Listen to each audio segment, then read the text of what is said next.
Hello everybody and welcome. In this video I'm going to show you how to check battery level for your earbuds VIVO TWS 3E on your iPhone.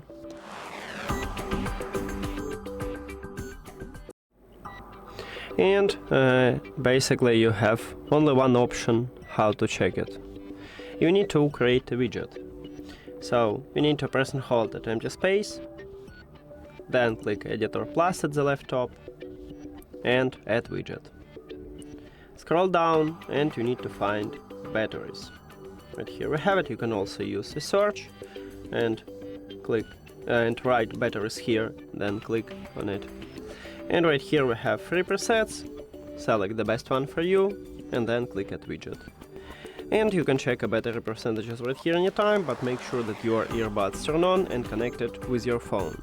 And this is, as I said previously, the only one option, because the application not available for your iPhone. It's available only for Android devices.